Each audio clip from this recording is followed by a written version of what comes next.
오늘도 주님을 예배하기 위해서 모이신 여러분들을 주님의 이름으로 사랑하고 또 축복합니다.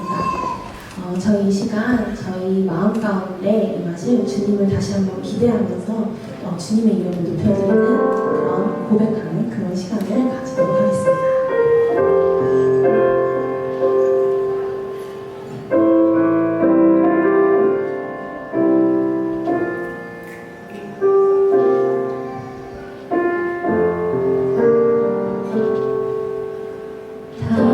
당신은 영원의 왕, 당신은 평강의 왕.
눈에 들어가서 찬송함으로 그 이름을 축복하지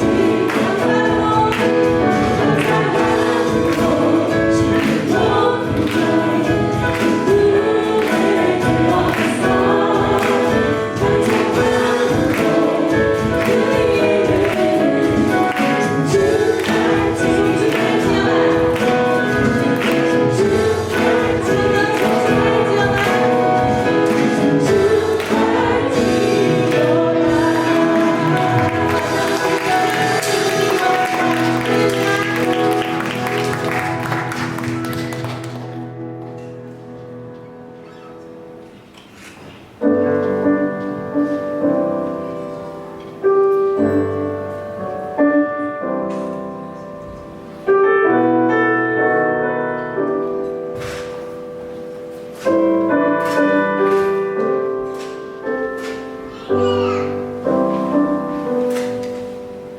주님 큰 영광 받으소서 홀로 찬양 받으소서 모든 이름 위에 뛰어난 그 이름 온 땅과 하늘이 다 찬양해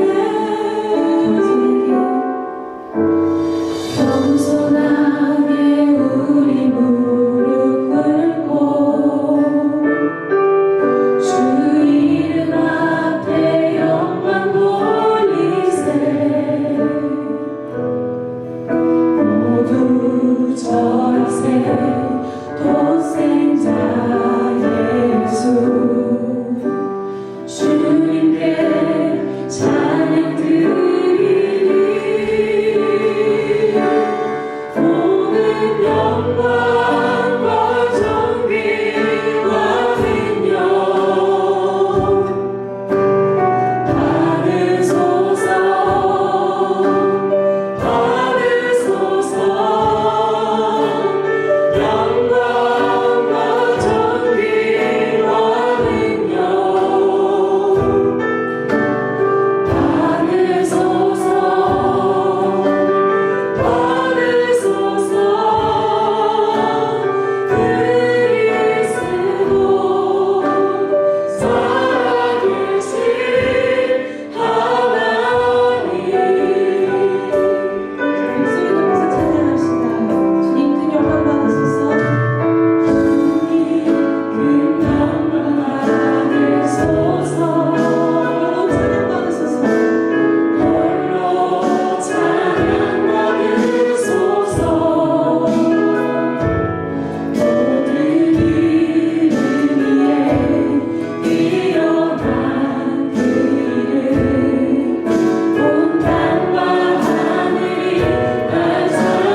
범사에 감사하라. 이는 예수 그리스도 안에서 너희를 향하신 하나님의 뜻이라고 말씀하셨습니다. 하나님, 지난 한 주간도 우리에게 알맞은 날씨와 또 일용할 양식과 또 일할 직장과 하나님 우리들의 자녀들이 잘 케어되고 잘 자라고 있는 것과 하나님 모든 것을 돌아볼 때 주님 앞에 감사를 드립니다.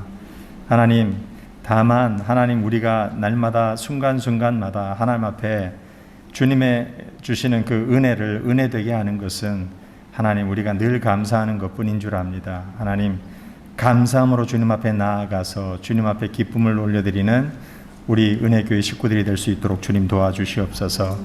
또 그럼에도 불구하고 지난 한 주간 하나님 우리가 주님 앞에 은밀한 죄, 또 알고 지은 죄, 모르고 지은 죄 하나님 앞에 내어놓습니다.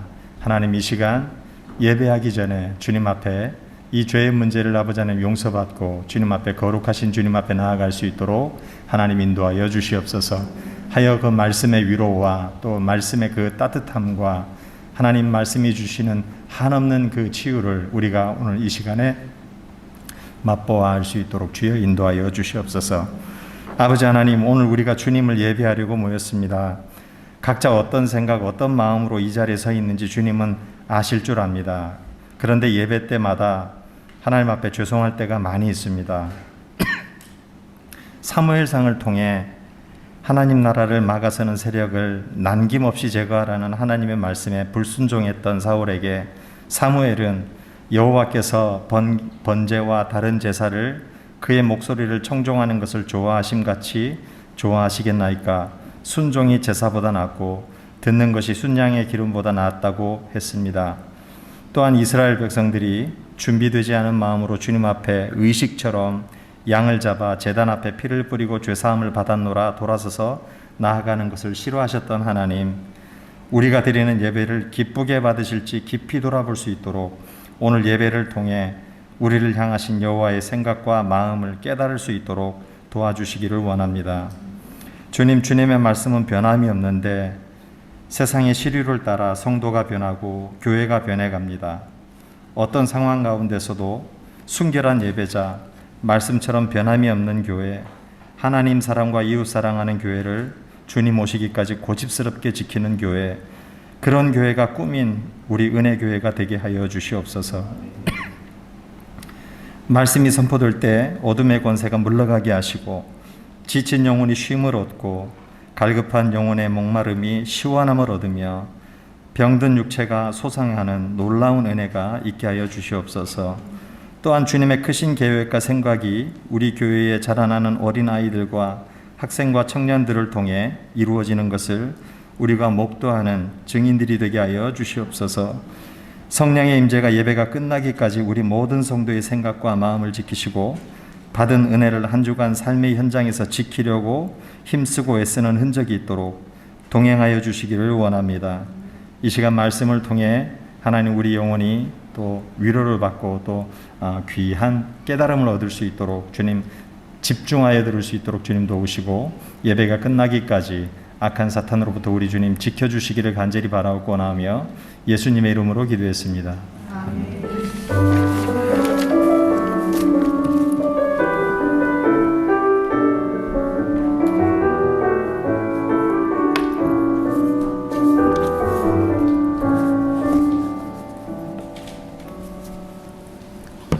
하늘에 계신 우리 아버지, 아버지의 이름을 거룩하게 하시며 아버지의 나라가 오게 하시며 아버지의 뜻이 하늘에서와 같이 땅에서도 이루어지게 하소서. 오늘 우리에게 일용할 양식을 주시고 우리가 우리에게 잘못한 사람을 용서하여 준 것 같이 우리 죄를 용서하여 주시고 우리를 시험에 빠지지 않게 하시고 악에서 구하소서. 나라와 권능과 영광이 영원히 아버지의 것입니다. 아멘. 아멘. 자, 오늘 함께 나누실 하나님의 말씀은 다니엘 3장 13절부터 18절까지의 말씀입니다. 구약성경 다니엘 3장 13절부터 18절까지의 말씀 한 절씩 교독하겠습니다. 느부갓네살 왕이 노하고 분하여 사드락과 메삭과 아벳느고를 끌어오라 말하매 드디어 그 사람들을 왕의 앞으로 끌어온지라.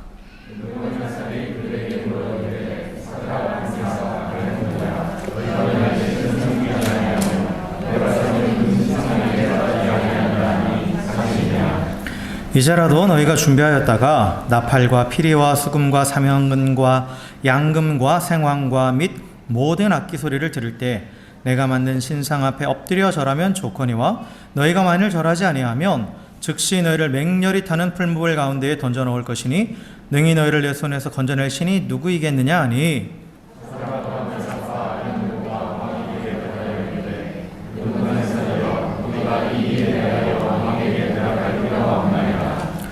왕이여 우리가 섬기는 하나님이 계시다면 우리를 맹렬히 타는 풀무불 가운데에서 능히 건져내시겠고 왕의 손에서도 건져내시리이다.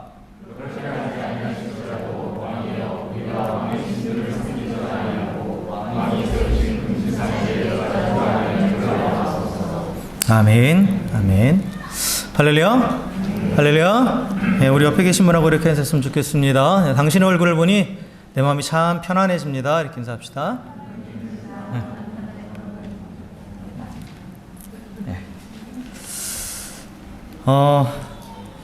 제가 가만히 계산을 해보니까 지난 2월부터 지금 3월까지 계속 저희가 믿음이라는 주제를 가지고 계속 설교를 해왔더라고요.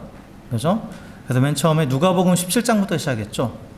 누가복음 17장부터 시작해서 누가복음 17장에서 예수님께서 제자들을 향해서 믿음이 연약한 자들을 실족시키지 말고 너희를 대적하는 자들을 용서하라 라는 그 말씀을 이렇게 하셨을 때 제자들이 예수님께 그렇게 얘기하죠. 우리의 믿음을 더해달라고.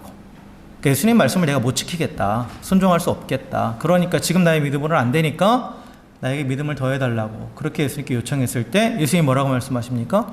겨자씨만한 믿음만 있어도 너희는 순종할 수 있다 라고 말씀하셨죠. 그래서 겨자씨만한 믿음이라는 것은 우리에게 믿음의 한 조각만 있어도 그러니까 믿음의 시작만 있어도 그 하나님 말씀에 순종한다라는 거예요. 순종한다라는 거죠.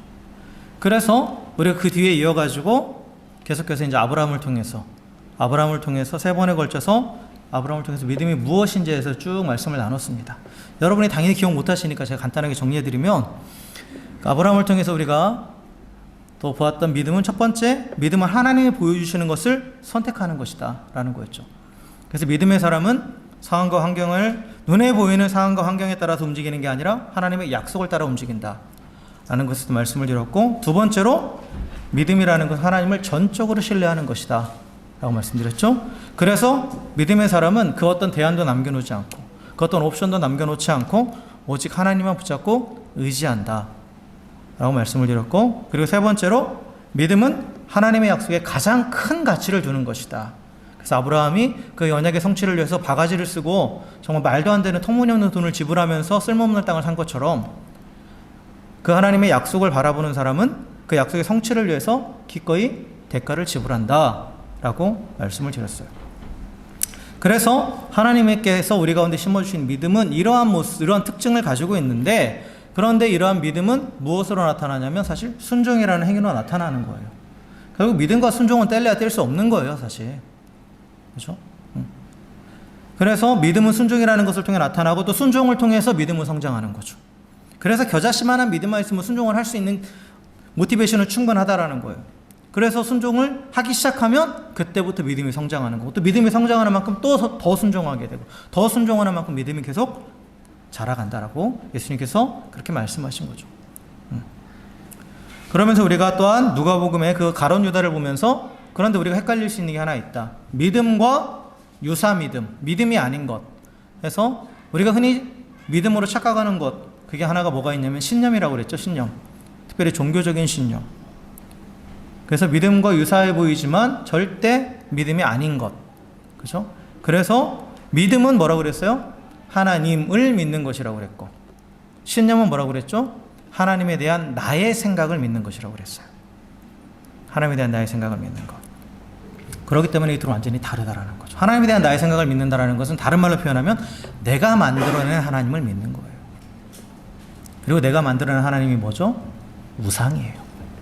우상입니다. 그렇기 때문에 믿음과 신념은 대상이 달라요. 대상이 다르죠. 그래서 우리가 믿음은 하나님을 믿는 것이라고 했을 때 하나님을 믿는다라고 해서 무엇을 믿느냐? 첫 번째 뭐라고 그랬죠? 하나님의 존재를 믿는 거라고 그랬어요. 하나님의 존재. 하나님의 존재. 하나님은 어떤 분이래요? 어떤 분이시라고 그랬죠? 스스로 계신 분. 그렇죠. 스스로 계신 유일하신 창조주. 하나님이 스스로 계신 유일하신 창조주이심을 믿는다라는 거예요. 우리는. 그리고 또 한 가지 하나님이 무엇을 하시는지 하나님의 사역을 믿는다고 그랬죠. 하나님의 사역을. 그게 이제 지난주였죠. 그래서 하나님은 창조하시고 보존하시고 그리고 그 하나님이 만드신 그 피조물을 보존하시기 위해서 지속적으로 섭리하신다. 하나님께서 친히 개입하셔서 그 모든 피조물들을 돌보시고 그리고 하나님이 처음 만드신 그 목적에 맞도록 그것을 계속해서 유지해 주시고 지탱시켜 주신다. 그래서 지금도 하나님은 창조하고 계신다. 우리 삶 가운데 섭리하심을 통해서 특별히 또한 구원이라는 그 큰 사역을 통해서 지금도 사실 구원이라는 것은 새 창조거든요. 새 창조예요. 지금도 창조를 하고 계신다라는 거죠. 그래서 우리가 그 하나님의 창조의 사역을 믿는다라는 거예요. 그래서 우리가 가진 믿음이라는 것은 이런 것이다. 그리고 믿음을 무엇을 믿느냐까지 쭉 말씀을 드렸어요. 그렇다면 이제 다시 돌아가는 거예요. 그러면 믿음의 결과는 무엇이냐? 순종이라는 거죠. 순종이라는 거예요. 순종. 그러니까 창조주 하나님의 존재와 그 사역을 믿는 자는 마땅히 하나님께 마땅히 순종한다라는 거예요. 겨자씨만한 믿음만 있어도 순종한다라는 거죠. 순종한다라는 거예요. 그래서 순종하지 못할 핑계는 없다라는 거죠. 내가 정말 믿음이 있는 사람이라면 순종하지 못할 이유는 없다라는 거예요. 없다라는 거죠. 자, 그렇다면 이제 오늘은 순종에 대해서 좀 한번 살펴보려고 그래요. 우리가 결국 믿음에서도 쭉 말씀을 나눴는데 믿음은 결국 순종으로 연결된다고 그랬죠. 믿음과 순종은 사실 별개가 아니라고 그래서 동전의 양면과 같다고 그랬죠. 동전의 양면과 같다 했어요. 같아서 우리에게 있는 믿음은 뭐로 나타나느냐? 순종으로 나타나는 거예요.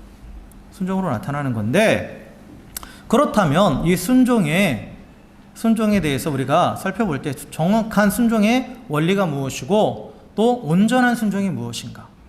과연 나의 믿음을 나타내는 온전한 순종 그게 무엇인가를 오늘 우리가 이 다니엘의 말씀을 통해서 한번 살펴보려고 그래요.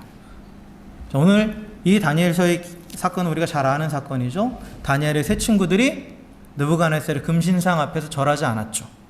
절하지 않았어요. 그들은 그 금신상에 절하지 않으면 불타오르는 풀무불에 던져질 것인 것을 알면서도 절하지 않았죠. 모르고 그런 게 아니에요. 알면서도 우상을 섬기지 않았어요. 왜냐? 하나님 말씀에 순종하는 거죠. 하나님 너의 다른 신을 섬기지 말라. 그리고 우상의 신상을 만들어 놓고 거기서 그것에 경배하지 말아라. 라고 분명하게 말씀하셨어요. 십계명을 통해서 분명하게 말씀하셨죠. 그러니까 그 말씀에 순종하는 거예요. 그 말씀에 순종하는 겁니다. 그런데 여기에 보면 이 순종하면서 그들이 오늘 이 느부갓네살과의 대화를 통해서 우리에게 무엇을 알려주냐면 순종의 중요한 원리를 하나 가르쳐줘요. 중요한 원리는 뭐냐? 뭘까요? 눈치 빠르신 분들은 아시겠지만 우리 제목입니다. 그죠? 다 같이 한번 읽어볼까요? 시작. 그렇게 하지 아니하실지라도. 이게 순종의 중요한 원칙이에요. 원리입니다. 원리예요. 이게 왜 순종의 중요한 원리냐라는 것에 대해서 이제 살펴볼 텐데요.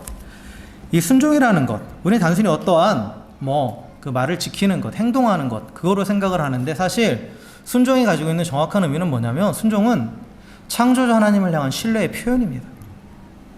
내가 하나님을 창조주로 신뢰한다라는 거예요. 창조주로. 우리가 아까 우리가 믿는다고 했을 때 그 믿음은 하나님이 어떤 분인지 믿는 거라고 그랬어요? 하나님이 스스로 계신 유일하신 창조주임을 믿는다라고 그랬잖아요. 그래서 하나님이 스스로 계신 유일하신 창조주임을 믿는 자는 순종한다라는 거예요. 그 믿음은 순종으로 나타난다라는 거죠.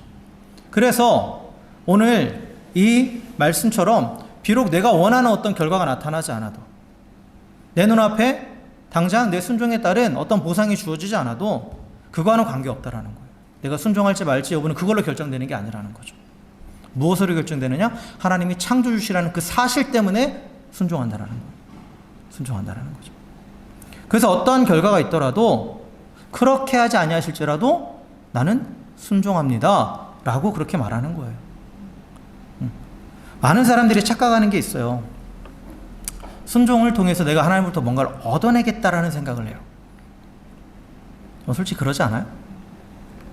툭 까놓고 얘기해 보시죠. 뭔가를 이렇게 내가 하나님 앞에 하나님의 음성을 듣고 또 하나님 내게 뭔가 말씀하셨어요. 또 뭐 교회에서 여러 가지 또 뭐 일들을 맡기셨을 때 그래 내가 순종해야지. 순종하면 하나님께서 뭔가 그에 대한 뭔가 주실 거야 라는 기대를 은연중에 하죠. 은연중에 합니다. 은근히 해요. 하는데 근데 그 기대하는 것 자체는 잘못됐다라는 게 아니에요. 그거 기대할 수는 있어요. 하나님의 역사를 기대할 수는 있는데 그러나 내가 순종했다고 해서 내가 원하는 그 기대하는 것들이 그대로 이루어진다라는 법칙은 없습니다. 공식은 없어요. 그건 아니에요. 순종은 대가를 요구하는 게 아니에요. 대가를 요구하는 게 아닙니다. 하나님께 내가 원하는 것을 얻어내기 위한 수단이 아니에요. 순종이라는 코인을 넣으면 내가 원하는 것이 나오는 그런 자판기와 같은 그런 원리가 아니에요.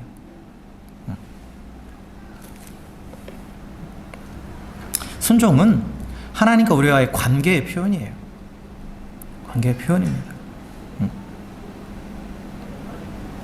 무슨 말이냐면 계속해서 지금 강조하지만 제가 창조주 하나님을 강조하는 이유가 있어요.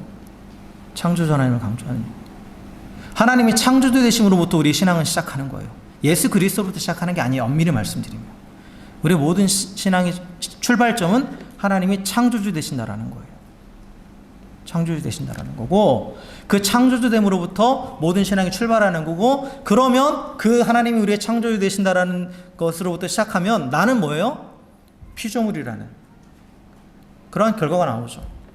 그래서 창조물과 피조물의 관계라는 거 하나님과 나는 창조주와 피조물의 관계라는 거 이제 그것이 깨어져 버린 게 죄예요. 죄라는 것의 본질적으로는 것은 뭐냐면 내가 창조주의 자리에 올라가는 거예요. 내가 창조주의 자리에 그래서 그 관계가 창조주와 피조물의 관계가 완전히 깨어져 버렸는데 그걸 회복시키시기 위해서 그리고 그로 인해서 새로운 창조를 일으키시기 위해서 예수님께서 이 땅에 오신 거죠. 이 땅에 오신 거예요. 그래서 성경은 복음서부터 시작하는 게 아니라 창세기부터 시작하는 거예요. 그래서 하나님이 창조주이심부터 시작하는 거예요. 그렇기 때문에 우리가 하나님께 순종하는 이유는 다른 게 아니에요. 하나님이 창조주이시고 나는 피조물이기 때문인 거예요. 창조주와 피조물의 관계를 보여주는 가장 확실한 증거는 그 창조주의 말에 피조물이 순종하는 거예요. 하나님 만드신 모든 피조물을 보세요. 하나님께서 이 땅에 이 세상을 온 세상을 만드실 때 그 모든 각자의 피조물마다 그 정해진 그가 걸어가야 될 길을 다 정해 놓으셨어요. 그걸 우리는 법칙이라고 표현을 하죠. 그래서 온 우주 만물에는 법칙이 있어요. 그렇죠? 우리가 이 해와 달과 별, 온 우주 전체가 돌아가는 법칙이 있죠. 그 법칙은 창조 이래로 지금도 한순간도 벗어난 적이 없어요. 그렇죠? 하나님이 정해놓으신 길, 그 법칙을 따라 우주 만물을 운행하고 있어요. 그리고 우리가 눈에 보이는 이 자연세계도 마찬가지예요. 이 자연세계도 이 생태계도 하나님이 정해놓으신 법칙이 있어요. 그렇죠? 그 피조물들은 그 법칙을 따라서 움직여요. 계속해서 그 법칙을 따라서 움직입니다. 그런데 유일하게 그 법칙을 깨는 존재가 있어요. 그게 바로 인간이에요. 인간이에요. 인간만이 그 하나님이 정해놓으신 법칙을 순종하려 하지 않고 내가 세운 법칙을 따라 살아가려고 그래요. 그게 불순종이고 그게 죄입니다. 그게 죄의 본질이죠. 그게 죄의 본질이에요. 그래서 하나님의 창조주 되심을 인정하는 자는 당연히 그 하나님의 법칙, 우리 가운데 또한 말씀으로 보여주신, 이제 하나님의 길을 우리는 말씀을 통해서 알잖아요. 그 말씀을 통해서 보여주신 그 길을 따라가는 게 당연한 거예요. 당연한 겁니다. 내가 이 순종을 하면서 하나님께 뭔가를 요구하고 있다. 그러면 그건 다시 말하면 뭐냐? 하나님을 창조주로 믿지 않고 있다는 증거예요. 많은 사람들이 착각해요. 내가 순종해드린다. 순종해드리는 게 아니에요. 마땅히 해야 될 걸 하는 거예요. 그리고 하나님은 왜 우리에게 순종하라고 하셨느냐? 결론부터 말씀드리면 이게 원래 뒤에 나와야 되는데 이렇게 앞에 나오네요. 왜 그러냐? 창조주와 피조물과의 관계가 올바로 서야 그 안에서 창조주가 주시는 풍성함을 누릴 수 있어요. 이게 뭐냐면 하나님의 창조의 원리가 뭐라고 그랬죠? 그러니까 모든 게 창세기부터 시작해요. 그러니까 창세기를 잘 이해하셔야 모든 걸 우리가 다 풀어나갈 수 있어요. 하나님의 창조의 원리는 뭐예요? 혼돈을 질서로, 공허를 충만으로 해요. 그죠? 이게 대원칙입니다. 여러분 창세기 제가 예전에 쭉 강의하면서 말씀드렸죠. 첫째 날부터 셋째 날까지는 질서를 잡으시고 넷째 날부터 여섯째 날까지는 질서 잡으신 그 만물 안에 거기에 하나님께서 채워 넣으시는 거잖아요. 계속해서 채워 넣으시는 거잖아요. 질서를 잡는다라는 것. 하나님과 우리 사이도 질서가 먼저 잡혀야 되는 거예요. 창조주 하나님, 그리고 나는 그의 피조물. 그 질서가 바로 잡혀 있을 때 창조주 하나님이 그 질서 안에 우리 가운데 임하셔서 그의 풍성함을 주시는 거예요. 그래서 하나님 우리에게 순종하라고 말씀하시는 겁니다. 여러분 착각하지 마세요. 내가 순종한다고 해서 하나님께 어떤 이익이 될 것이다? 하나도 없어요. 손톱만큼도, 눈곱만큼도 하나님께 이익되지 않아요. 왜냐? 하나님은 그 스스로 완전하신 분이에요. 그러니까 완전하시다라는 표현이 뭐냐면 뭔가를 더하거나 뺄 수 없다라는 의미예요. 그러니까 많은 분들이 착각하는 게 내가 순종해서 하나님을 위해서 일한다고 말을 하는데, 물론 그 표현 자체가 또 하나님을 향한 나의 마음의 표현이니까 그 표현 자체가 막 틀렸다라고 표현하기 말씀드린 그렇지만 엄밀히 말하면 틀린 표현이에요. 우리는 하나님을 위해 일할 수 없어요. 하나님을 위해 일할 수 없습니다.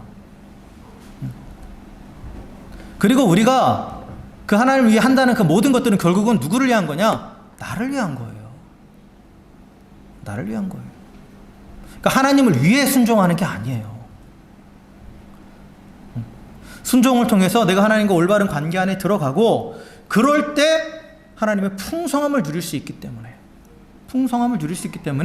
하나님께서 우리에게 순종을 요구하시는 거예요. 우리를 종처럼 부려먹기 위해서 순종하시라는 게 절대 아니라는 거죠. 세상은 그래요. 그렇죠? 그러니까 우리가 세상적인 사고에 지금 매여 있는 거예요.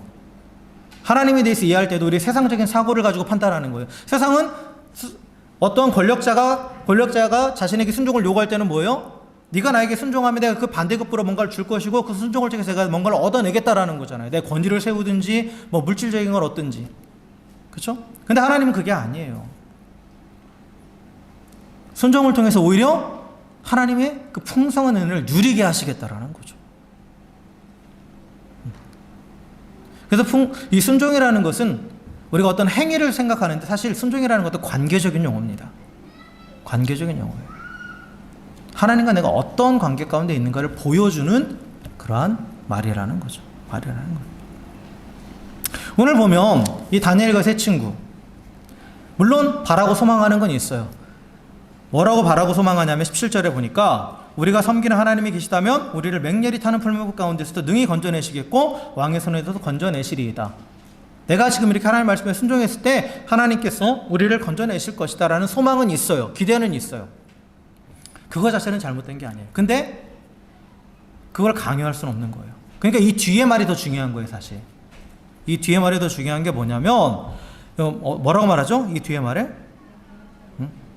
그렇게 하지 아니할지라도, 그렇게 하지 아니하실지라도 나는 절대 당신의 그 우상에 절하지 않겠다.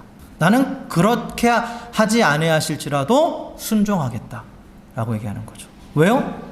하나님이 나의 기대를 충족시켜 주시기 때문에 순종하는 게 아니라 하나님이 창조주이시고 하나님만이 경배받으시기에 합당하신 유일한 분이시기 때문에 당신이 나를 어떻게 처분하고 그 결과가 어떻게 되든 상관없다. 나는 그 하나님의 피조물이기 때문에 나는 철저하게 하나님 말씀에 순종하겠다 라고 지금 그렇게 선포하는 거예요. 선포하는 겁니다. 그래서 내 기대가 만약에 내 기대대로 뭐 하나님께서 해주세요 라고 막 해놓고 그게 이루어지지 않았을 때 나 그럼 이제 말 안 들을래요 이렇게 나오는 것은 어린아이가 떼쓰는 거하고 똑같은 거죠. 근데 처음부터 하나님을 창조주를 신뢰하지 않는다는 얘기예요. 이거는.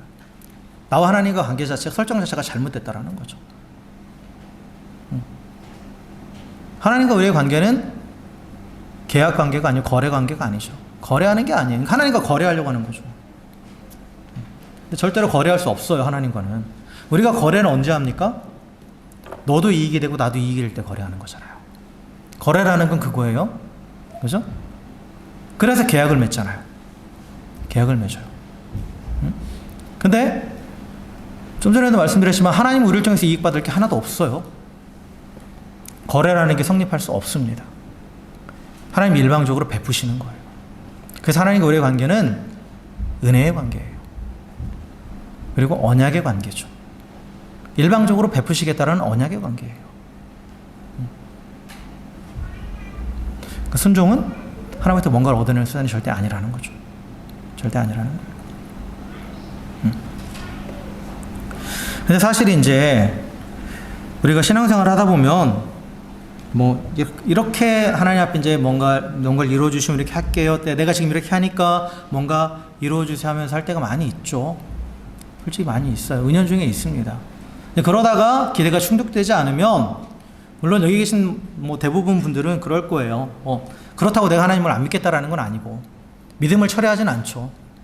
믿음을 철회하진 않아요. 근데 그때 우리한테 뭐가 오냐면 낙심이 찾아와요. 그죠? 실망이 찾아오고 낙심이 찾아와요. 그러니까 극단적으로 내가 하나님 말씀에 순종해서 내 남편을 오늘부터 열심히 더 정말 미워 죽겠는데 사랑하고 섬기려고 해요. 섬겼어요. 근데 이 양반이 더 심하게 그러네? 정신 못 차리고? 그럼 어때요? 낙심이 되는 거죠. 아, 소용없구나. 소용없구나. 낙심하게 되는 거예요. 그러니까 이제 순종하기를 포기하게 되는 거죠. 그렇다고 하나님을 향한 믿음 자체를 철회하진 않아요. 그런데 그냥 은연중에 그런 거죠. 순종해도 별 소용없네. 그런 생각을 하게 되는 거예요. 근데 하나님은 우리가 그럴 걸 아셨어요. 이미 아셨어요. 순종하다 낙심할 일이 있다는 걸 아세요. 그래서 갈라디아서 6장 9절에 보면 우리가 선을 행하되 낙심하지 말지니 라고 선포하고 계시죠. 이 말씀은 뭐예요? 선을 행하다가 낙심할 일이 있다라는 거예요. 있다라는 거죠. 낙심할 상황들이 온다라는 거예요. 근데 선을 행하다라는 말은 뭡니까? 선은 좋은 거예요. 근데 무엇이 좋은 거라고 그랬어요? 좋은 게 뭐예요? 하나님 뜻대로 이루어지는 게 좋은 거라고 그랬죠. 이 선하다라는 말은 어디서 나온 겁니까? 창세기 1장에서 보시기에 좋았다라, 거기서 나온 거예요. 하나님 보시기에 좋았다라고 말씀하실 때 그 앞에 뭐가 되죠? 말씀하신 대로 다 이루어지니까 보시기에 좋았더라예요. 그렇죠? 하나님이 계획하신 대로 하나님 뜻대로 이루어지는 게 보시기에 좋은 것이, 그게 바로 선이에요. 선. 그래서 선을 행한다라는 건 뭐겠어요? 그러면 하나님의 말씀대로 하는 거예요. 결국은 순종입니다. 그러니까 우리가 순종할 때 낙심되는 상황이 찾아온다라는 거예요. 우리가 기대하는 일들이 벌어지지 않을 경우가 오히려 많다라는 거죠. 많다라는 거예요. 다윗도 그랬어요. 다윗도 낙심한 적이 있습니다. 우리가 위대한 믿음의 용사라고 이렇게 하는 그 다윗도 하나님 말씀에 순종했는데 자신의 생각과 다른 상황이 펼쳐지니까 낙심하는 상황을 우리가 그 사무엘상 27장에 보면 그 상황을 볼 수 있어요. 어떤 상황이냐면 사무엘상 27장 1절부터 2절에 보면 다윗이 그 마음에 생각하기를 내가 후일에는 사울의 손에 붙잡히리니 블레셋 사람들의 땅으로 피하여 들어가는 것이 좋으리로다. 사울이 이스라엘 온 영토내에서 나를 다시 찾다가 나를 단념하리니 내가 그의 손에서 벗어나리라 하고 다윗이 일어나 함께 있는 사람 600명과 더불어 가드왕 마옥의 아들 아기스에게 건너가니라 라고 이렇게 되어 있죠. 이게 어떤 상황이냐면 다윗이 계속 그 사울에게 쫓겨다니잖아요. 다윗이 왕이 오를 것을 안 사울이 죽이려고 계속 쫓아다녀요. 당시 이스라엘의 영토는 우리나라 전라북도 정도 수준이었다고 그래요. 근데 계속 쫓겨다니는데 하나님께서 보호해 주시죠. 계속해서 보여주셔서 붙잡히지 않아요. 근데 지금 이 상황은 뭐냐? 더 이상 내가 안 되겠다. 내가 다윗에게 붙잡히겠다. 스스로 지금 생각한 거예요. 다윗이. 그런 생각이 든 거예요. 갑자기. 그 마음이 낙심한 거죠. 지금. 낙심한 거예요. 하나님을 더 이상 신뢰하지 못하는 거예요. 그래서 지금 블레셋으로 넘어가 버린 거예요.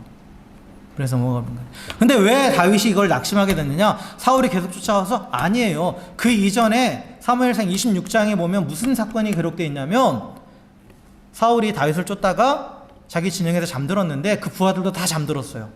그때 다윗과 그 부하들이 진영 한복판까지 다 찾아가서 사울을 눈앞에 딱 둬요. 죽일 수 있는 상황이에요. 그러니까 옆에 있던 부하들은 뭐라고 했냐면 빨리 죽여라. 이거 하나님 주신 기회다. 라고 말해요. 사울을 죽이면 지긋지긋한 이제 도망자 생활도 끝나는 거잖아요. 그잖아요? 인간적으로 생각하면 그렇게 되는 거잖아요. 그때 다윗이 뭐라고 말하냐? 하나님이 기름 부으신 자를 내가 죽일 수 없다. 하나님의 뜻이 아니다라고 하는 거예요. 내가 내 손으로 사울을 죽이는 건 하나님의 뜻이 아니다. 나는 하나님의 뜻에 순종하겠다 하면서 사울을 죽이지 않았어요. 근데 무슨 일이 벌어졌어요? 그 다음에 사울이 일어나서 그 다윗과 대화할 때 겉으로는 내가 잘못했다라고 용서를 빌어요. 근데 그 뒤에 다시 또 쫓아와요. 또 쫓아와요. 근데 이런 일이 한 번만 있었는데 아니에요. 사무엘상 24장에도 똑같은 상황이 벌어져 있었어요. 이미 이전에도 한번 겪었어요. 그때도 사울을 죽일 수 있었어요, 다윗이. 사울 혼자 있었고 다윗이 숨어있고 부하들이 숨어있는 그 동굴에 사울이 혼자 들어왔단 말이에요. 그때도 사울을 죽일 수 있었는데 하나님 뜻이 아니다. 안 죽였어요. 그러니까 다윗은 하나님 뜻에 철저하게 순종한 거죠. 근데 상황은 어떻게 됐어요? 전혀 나아지지 않았어요. 더 나빠졌죠. 그러니까 낙심한 거예요. 다윗이 낙심한 거예요. 그래서 블레셋으로 넘어가는 결정을 내린 거죠. 스스로 마음에 생각하기를 그렇게 돼 있죠. 그 마음에 자기가 생각한 거예요. 이거는 하나님으로부터 온 생각이 아니에요. 내가 사울에게 붙잡혀 죽겠구나. 지금까지 그의 삶의 경험을 봐서는 절대 이러한 결론을 내릴 수 없어요. 그 조그마한 땅덩이에서 지금까지 하나님께서 지켜주셨는데, 그러니까 이 다윗의 마음이 낙심되니까 이런 생각이 들어오는 거예요. 우리가 낙심될 때 이 부정적인 생각들을 사단은 집어넣어줍니다. 사단은 집어넣어줘요. 그럴 때 우리 마음이 경계가 풀리기 때문에 들어오는 거예요. 그래서 마음이 낙심이 생기니까 더 이상 하나님을 신뢰하지 못하고 블레셋으로 도망쳐요. 근데 그 결과는 당장은 사울의 위험으로부터 피했지만 더 심각한 문제를 맞이하게 되죠. 더 심각한 문제를 맞이하게 돼요. 그래서 자기 부하들한테 죽을 뻔하기도 하고 그런 상황을 경험합니다. 물론 하나님께서 끝까지 다윗을 지켜주시죠. 그래서 원래대로 회복하게 하시는데 어쨌든 간에 이게 낙심한 결과 하나님의 보호하심을 떠나니까 더 큰 문제를 맞이하게 되는 거예요. 그래서 우리가 하나님 앞에 순종할 때 내 기대를 채워주기 위해서 하나님께 순종한다 이런 마음 버리셔야 돼요. 그렇게 순종하면 반드시 낙심이 찾아올 수밖에 없어요. 낙심이 찾아올 수밖에 없어요. 그리고 한번 곰곰이 생각해 보세요. 우리가 하나님 앞에 어떻게 이제 순종하고 나서 내가 원하던 일이 벌어지지 않고 더 나쁜 일이 벌어져서 우리가 이렇게 얘기하잖아요. 하나님, 제가 원망하면 뭐뭐 해주신다고 하시지 않았어요? 그쵸? 그러고 원망하잖아요. 근데 곰곰이 생각해 보세요. 하나님이 순종을 조건으로 그런 약속을 하신 적이 있었어요? 없었어요.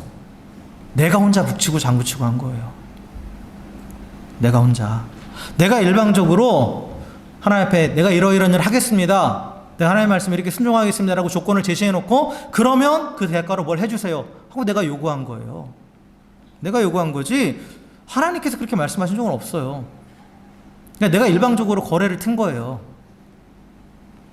하나님이 전혀 응하시지 않았는데 내가 일방적으로 거래를 튼 거죠. 아까도 말씀드렸지만 하나님은 절대 우리와 거래하시는 분이 아니라고요. 특히나 순종을 대가로 뭔가를 주시겠다고 하신 적은 없어요. 물론 성경에 그렇게 표현된 부분들이 있지만 그게 어떤 의미인지 좀 이따 설명을 드릴게요. 순종을 대가로 우리에게 어떤 이익을 주시겠다고 약속하신 분은 아니에요. 하나님 모든 것을 우리에게 은혜로 주시는 분이지 순종을 대가로 뭔가를 주시는 분이 아니에요. 그래서 우리 신앙에서 가장 경계해야 될 점은 뭐냐면 나의 공로를 내세우는 거라고 그랬잖아요. 순종이 나의 공로가 돼버리는 거예요. 경건 생활이 나의 공로가 되는 경우들이 있어요. 하나님, 내가 이렇게 열심히 새벽마다 나와서 기도하고 열심히 섬기고 열심히 뭐 했으니까 당연히 뭐 주시겠죠. 이거 내 공로예요. 그렇잖아요. 근데 하나님 우리의 공로에 대한 대가로 주시는 분이 아니라는 거죠.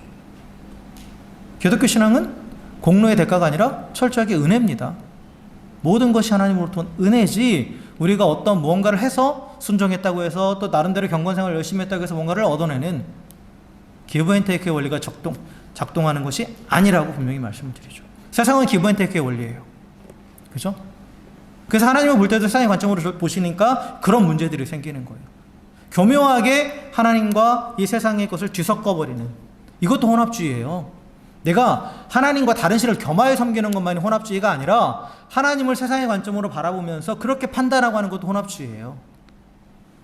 그래서 철저하게 우리는 성경에 기반해서 그 창조자 하나님이라는 그 가장 근본적인 원리를 가장 바탕으로 그걸 두고 그 관점에서 하나님을 바라보고 모든 것들을 해석할 수 있어야 돼요. 자, 그렇다면 이 하나님이 성경에 보면 순종하면 복을 받는다 기록된 말씀들이 있긴 있습니다. 그 대표적인 예가 신명기 28장이에요. 네가 내 말에 순종하면 너 나가서도 복을 받고 들어와서 복을 받고 이런 식으로 표현되어 있죠. 그렇죠? 그래서 그 부분만 떼놓고 보면 순종하면 복 주신다고 되어 있잖아요. 라고 그리고 특별히 더 세세하게 물질적인 복들이에요. 그죠? 네 반죽 그릇 떡반죽이 넘칠 것이고 뭐 이런 식으로 쭉 보면은 우리가 흔히 구하는 그러한 눈에 보이는 그런 복들이 약속이 돼 있단 말이에요. 그럼 이건 무슨 의미입니까? 라고 이렇게 물어보실 수 있겠죠. 결론부터 말씀드리면 이 순종하면 복을 받는다라는 것은 거기에 기록된 그 복은 순종의 대가로 받는 것이 아니라 하나님이 일방적으로 베푸시는 은혜예요. 은혜입니다. 그런데 그 은혜와 순종이 어떻게 연결되냐면, 자, 순종은 창조주 하나님을 향한 믿음의 표현이라고 그랬죠. 그렇죠? 믿음은 순종으로 나타난다고 그랬어요. 결국은 순종은 곧 믿음이에요. 그렇죠? 그런데 성경은 우리에게 뭐를 얘기하느냐? 믿음으로 우리가 의롭게 된다고 말해요. 그렇죠? 믿음으로 우리가 의롭게 된다고 말하죠. 의롭게 된다. 의라는 말은 뭐냐? 성경이 말하는 의는 하나님과의 바른 관계예요. 하나님과의 바른 관계. 아까 질서를 얘기했죠? 세상적으로도 의가 바로 세워진다, 공의가 바로 세워진다는 건 뭐예요? 세상의 질서가 바로 세워진다라는 거예요. 그러니까 의라는 것은 하나님과의 바른 관계 안에, 하나님과의 온전한 질서 안에서 하나님과 연결되는 것을 의미하는 게 의예요. 성경이 말하는 의는. 단순히 옳고 그름만의 문제가 아니라. 그래서 의는 하나님과 바른 관계로 연결되는 거예요. 그럼 이걸 다시 말하면 뭐냐? 믿음을 통해서는 하나님과 연결되는 거고, 즉 순종을 통해서 우리는 창조주 하나님과 피조물과 관계로 연결되는 거예요.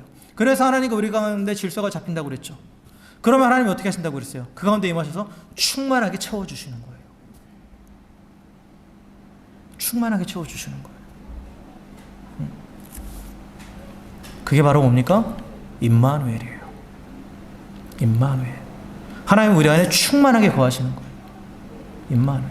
그리고 그 임마누엘이 진정한 복이에요. 사실 성경이 말하는 복은. 그런데 그 임마누엘의 복을 누리면 이 세세하게 나와 있는 그 기록들이 있죠. 그건 뭐냐면 그 하나님께서 필요를 채워주시고 보호해 주시고 인도해 주시는 것들을 쭉 나열한 거예요. 나열한 거죠. 그래서 하나님께서 우리 안에 임하시는 그 임마누엘, 이것이 바로 순종을 통해서 받는 복이고, 하나님께서 우리 안에 임하실 때 그 모든 은혜의 풍성함도 우리 가운데 임하는 거예요. 그래서 가장 좋은 구서로 공급해 주시고 강한 팔로 보호해 주시고 의의 길로 인도해 주시는 그 하나님의 풍성한 은혜가 우리 가운데 같이 들어오는 거죠. 같이 임하게 된다는 거예요.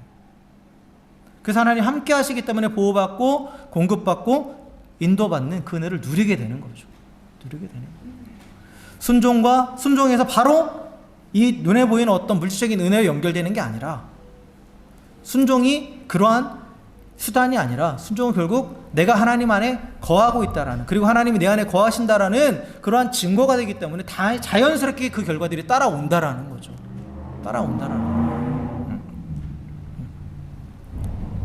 그래서 창조주 하나님을 향한 믿음의 표현이 이 순종을 통해서 그 창조주 하나님 우리 안에 거하시는 거예요.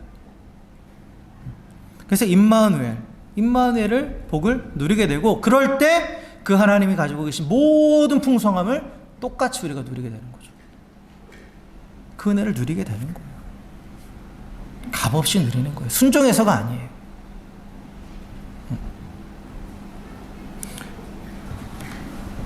그래서 이 순종하면 누리게 되는 복은 임마누엘입니다. 임마누엘. 하나님이 너희와 함께 하신다. 임마누엘. 그것이 진정한 복이고, 결국 순종은 우리를 그 임마누엘에 이르게 하는 그런, 어떻게 보면 통로라고 할 수 있는 거죠. 통로라고 할 수 있는 거예요. 그럴 때 나머지 부가적인 것들은 따라오는 거예요. 그냥 따라오는 거죠. 결국 우리가 사실 살면서 추구하는 세상적인 모든 것들의 근원은 하나님이죠. 하나님 다 주실 수 있는 거예요. 그렇잖아요. 물질도 하나님으로부터 오는 거고, 건강도 하나님으로부터 오는 거고, 그 모든 것들은 하나님으로부터 오는 거예요. 근데 순종은 결국은 뭘 하게 하느냐? 그 모든 것의 근원이신 그 하나님을 내 안에 모시게 하는 거예요. 그렇기 때문에 나머지 것들은 저절로 따라오는 거죠. 그런 의도에서 신명기 28장에서 그렇게 쭉 말하고 있는 거예요. 그 하나님의 말씀을 지킨다라는 것은, 순종한다라는 것은 하나님 안에 거하는 것이고, 그러면 눈에 보이는 이런 것들 당연히 따라온다라고 얘기하는 거죠. 네, 말씀을 마무리하겠습니다. 우리 성도는 믿음으로 살아간다고 말씀드렸어요. 그죠? 우린 믿음으로 살아가는 자들이에요. 믿음으로 살아간다라는 것은 곧 순종하며 사는 것을 의미합니다. 오늘 다니엘의 세 친구는 순종의 태도가 어때야 되는지 분명하게 보여줘요. 그렇게 하지 아니하실지라도 하나님은 창조주이시고 나는 피조물이기 때문에 순종합니다. 내가 순종했을 때 내가 원하는 결과대로 되지 않아도 하나님은 창조주시고 나는 피조물이기 때문에 당연히 마땅히 순종합니다. 이게 온전한 순종이에요. 이게 온전한 순종입니다. 내가 말씀대로 다 지켰다고 해서 온전한 순종이 아니에요. 말씀대로 다 지켰더라도 그 마음 가운데 내가 이렇게 했으니까 하나님이 나에게 뭔가를 당연히 주셔야 되라고 생각한다면 그건 순종이 아니에요. 아까도 말씀드렸지만 그거는 하나님을 창조주로 인정하는 것이 아니라 그저 거래 대상으로 인정하고 있는 거예요. 하나님과 딜을 하고 있는 거죠. 순종은 하나님을 향한 믿음의 표현이지 하나님을 내 뜻대로 조종하기 위한 수단이 절대 아닙니다. 아니에요. 피조물로서 창조주 하나님께 마땅히 보여야 될 삶의 태도고, 그래서 우리가 순종한다는 건 마땅히 해야 될 일을 하는 거예요. 마땅히 해야 될 일을 하는 겁니다. 그렇기 때문에 순종의 태도가 절대 생색내려하라고 하지 마십시오. 물론 하나님은 알아주시지만 그렇다고 내가 생색내려고 하지 말라라는 거예요. 그리고 또 순종을 내세우면서 뭔가를 얻어내려고 하지 마세요. 내가 뭔가를 얻어내려 하지 않아도 하나님은 이미 내 안에 계신 하나님은 나의 가장 필요한 것이 무엇인지 아시고 또 가장 좋은 것을 이미 예비해 놓으셨어요. 단지 나의 생각과 하나님의 생각이 다른 것뿐이에요. 나의 길과 하나님의 길이 다른 거죠. 근데 성경은 뭐라고 말씀하십니까? 내 생각은 너의 생각보다 크다. 하나님의 생각이 내 생각보다 큰 거예요. 왜요? 창조주시니까. 그러니까 내가 원하는 그 결과가 내게 베스트가 아닐 수 있다는 거죠. 그 하나님이 주시는 베스트가 있다는 거예요. 그래서 그걸 우리는 기다려야 되는 거죠. 기다려야 되는 거예요. 순종을 대고 하나님께 무언가를 얻어내려고 하면 순종을 하고도 낙심하게 되는 겁니다. 심한 경우는 신앙에서 떠나게 되는 거죠. 그래서 결과에 상관없이 우리는 이 선을 행한 것, 순종한 그 자체로 기뻐하십시오. 그 자체로 기뻐하세요. 사실 순종하지 말아야 될 이유가 5만 가지 있죠. 그렇죠? 근데 우리가 그 모든 것들을 다 뿌리치고 순종했다라는 것, 그것도 사실 하나님 도우심이 없으면 안 되는 거예요. 근데 그 자체로 기뻐하시라는 거예요. 그렇기 때문에. 왜냐? 그 순종을 통해서 나는 하나님과 다시 한번 창조적으로 하나님과 피조물의 관계가 다시 바로 섰고, 그리고 이제 그 하나님의 풍성함이 내 안에 임할 것이기 때문에 그거 자체로 기뻐하시라는 거예요. 그거 자체로. 그래서 임마누엘 하나님께서 모든 것을 또 은혜로 베푸십니다. 베푸세요. 보호하시고 공급하시고 인도하십니다. 그 은혜 안에서 세상이 줄 수도 없고 알 수도 없는 기쁨과 평안을 누리게 하십니다. 하나님을 창조주로 믿고 순종하는 자에게. 그렇게 하지 아니하실지라도 창조주 하나님의 뜻이기 때문에 순종하는 자에게 그 고백대로 그의 창조주가 되셔서 그 삶 가운데 날마다 새로운 일들을 창조하십니다. 그 하나님을 온전히 신뢰하며 순종할 수 있는 우리 모두가 될 주의 이름으로 축원합니다. 그래서 하나님 또한 우리의 작은 순종을 통해서도 일하고 계세요. 지금 당장 내 눈앞에 어떤 결과가 보이지 않더라도 분명하게 일하고 계십니다. 그래서 갈라디아서 6장 9절의 후반부에는 이렇게 되어 있죠. 포기하지 아니하면 때가 이름에 거두리라. 그렇죠? 그러니까 내가 지금 뿌린 이 순종의 씨앗이 지금 당장 결과가 보이지 않으니까 헛된 것이라고 생각하는 그게 아니라는 거예요. 그 순종에 따른 열매도 결국은 때가 되면 하나님께서 거두게 하신다라는 거예요. 그렇기 때문에 인내함으로 그걸 기다리는 거죠. 그러나 더 중요한 건 순종을 통해서 나는 하나님과 관계 안에 있는 자라는 사실을 확신하라는 거예요. 그러면 내 눈앞에 보이는 내가 원하는 그 결과가 아니라도 당장 하나님께서 나에게 가장 유익한 것으로 채워주시고 인도해 주시는 거예요. 그리고 때가 됐을 때 또한 그 순종에 따른 그 결과, 그 열매도 거두게 하신다라는 거죠. 그래서 하나님께서 내 생각대로 움직여 주시길 바라지 마시고 내 뜻보다 더 크신 하나님, 그 창조자님을 신뢰하면서 잠잠히 하나님의 창조 사역을 기다리시길 주의 이름으로 축원합니다. 그래서 우리가 창조자 하나님을 향한 믿음의 표현, 온전한 순종을 통해서 날마다 임마누엘의 복을 누리고 또한 때가 되면 그 순종의 열매를 거두면서 또 기쁨으로 또 하나님의 병화를 누릴 수 있는 그런 복된 삶을 살아가는 저 여러분 되시기를 다시 한번 주의 이름으로 간절히 축원합니다. 함께 기도하겠습니다.